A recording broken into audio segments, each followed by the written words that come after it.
Good morning, good afternoon, welcome everybody. I'm your host, Alice Mobius, and as always with me is my co-host, Alter. We spoke just not long ago, ironically, but how are you doing, Alter?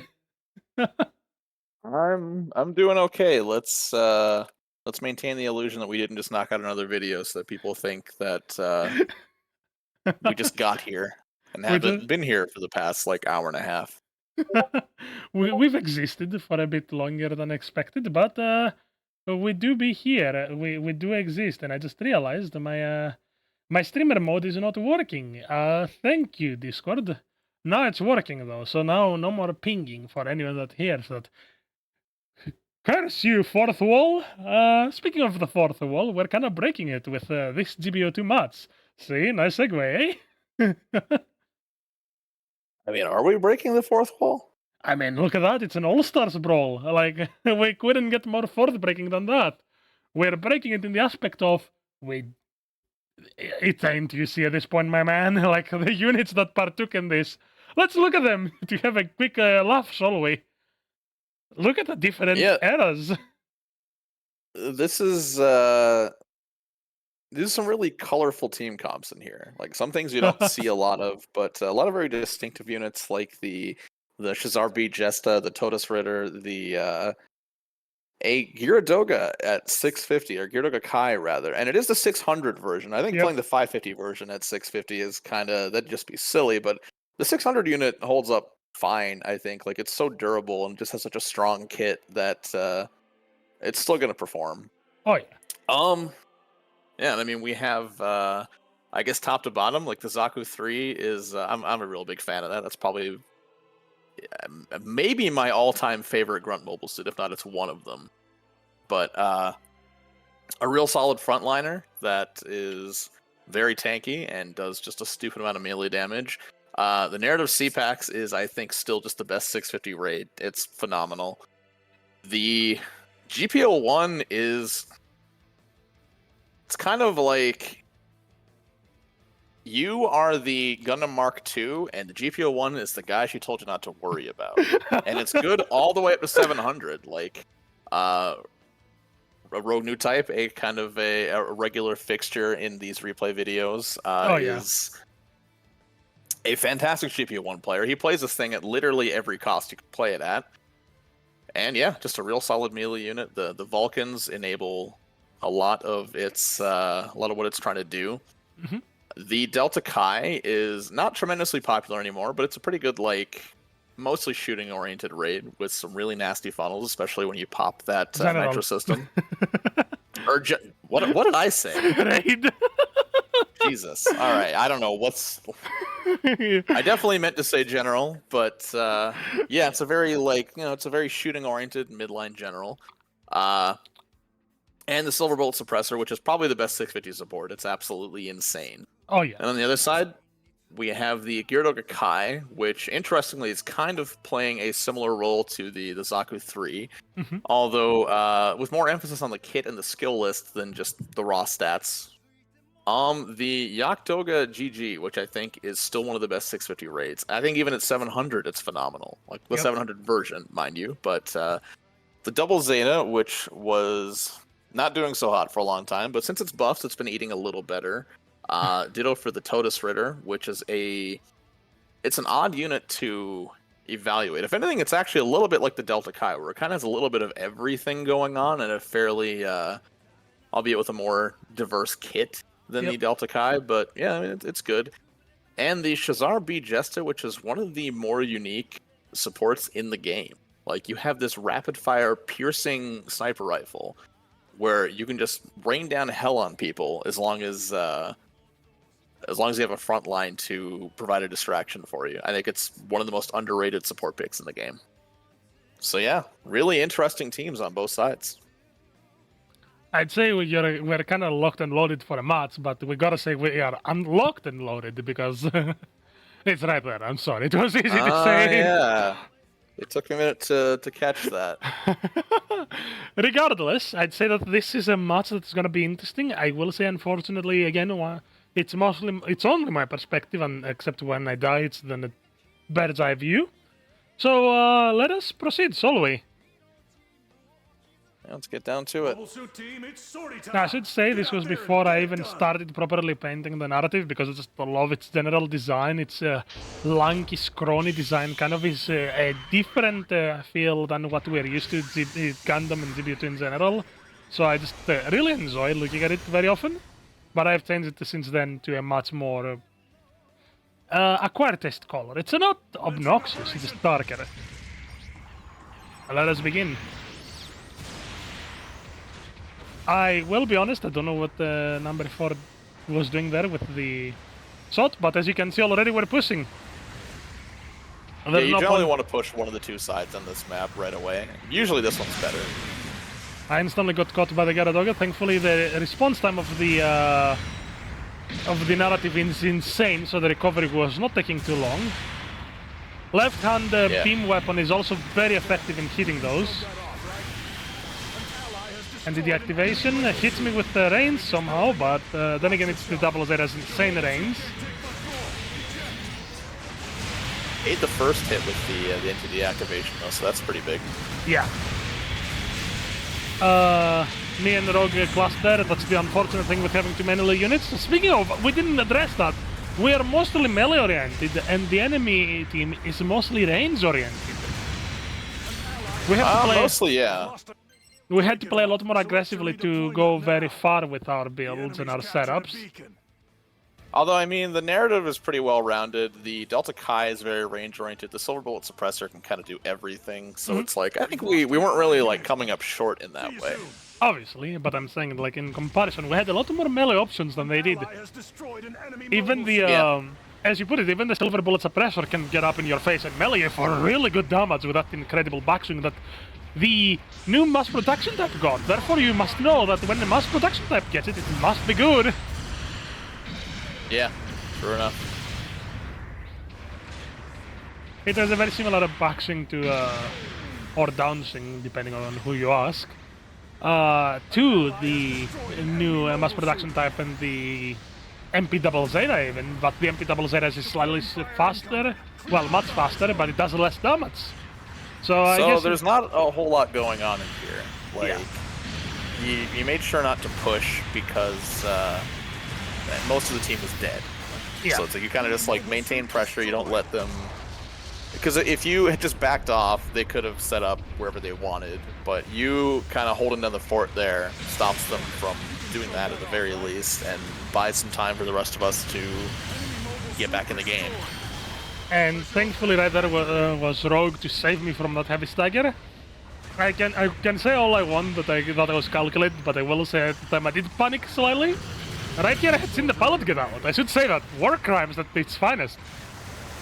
I ignored the Double Zeta because obviously you don't really want to deal with a destroyed or deactivated mobile suit when your team is there. Why would you? We see that happen too often. Yeah, if I remember correctly, we had a bit of a communication breakdown with number 5 because he wasn't on the team. I wanted to leave the mobile suit at a sliver of health because then it's like you just kind of waste that guy's time. Like he respawns in and he's like, "Yeah, I got my mobile suit back," and then like the minute he walks in front of anybody, they just one tap and he dies, right? Yep. Speaking of getting one tapped, I got one combo ironically. The thing is that I was not quick enough to recover. I was out of thruster gauge and Rogue with the knockdown. Speaking of wasting the person's time, am I right? Yeah, and I mean the Gyaradoga Kai clearly not hurting for damage even at 650. So yeah, I'd say it still holds up. Wouldn't be my first pick, but it's definitely far from bad. I know, your first pick would be probably something like the Traverser that did CA. That is probably true, yeah. I should say they've captured all of the objectives, but you can already notice something interesting because they've been capturing rather than dealing with all of us. They are kind of hurting on the department of score. I was having a moment where I was missing all of my shots somehow. Actually, never mind, I thought I was missing all of my shots. I got outranged. Always remember that melee priority does not matter if you can't hit your target. Yeah, I'd say capping all those points is, I can't even say it's win more so much as just lose less. Like, it's nice to have those points to come back from dying, but it's like, it doesn't do anything to help you, like, die less. So You know, it's better to just maintain pressure and then take points when you can get them, rather than to prioritize points the way that these guys seem to be doing.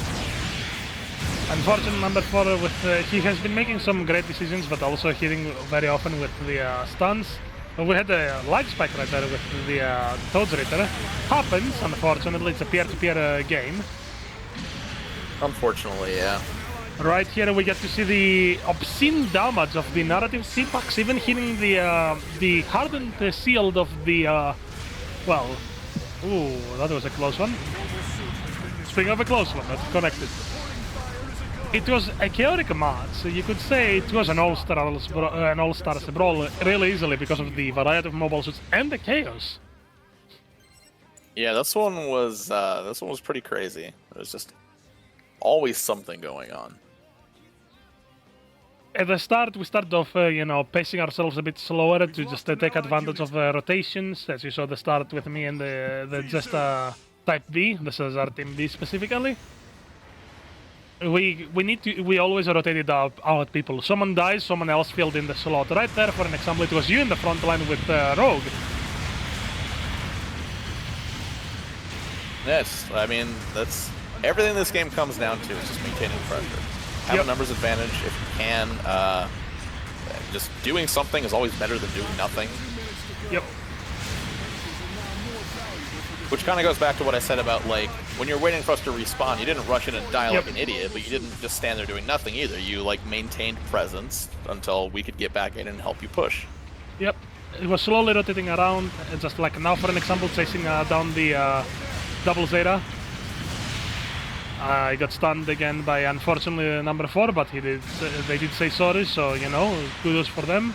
The Gyaradoge was trying to be smart. Right here we talk about it often, but you talk about it a lot more often. The wind up and the prep time for melee attacks also applies to whips. It does, yeah. Which is Most why of them take quite a while to come out, which is probably for the best. Yep. Which is why, as you noticed, I was using the fist, because the melee of the fist is a lot quicker than anything else. Yeah, so you can potentially interrupt the animation more easily. Yep. I will say this is a mistake on the Toad's Ritter's side, because it not only wasted its thruster gauge, but it didn't have the recovery to counter me, as we talked about. He went for the whip again. Yeah, I accidentally hit you. I tackled because I thought that he would go to melee you because you were an easy target, but who knows what goes in their like mind. I said, it happens. Yep.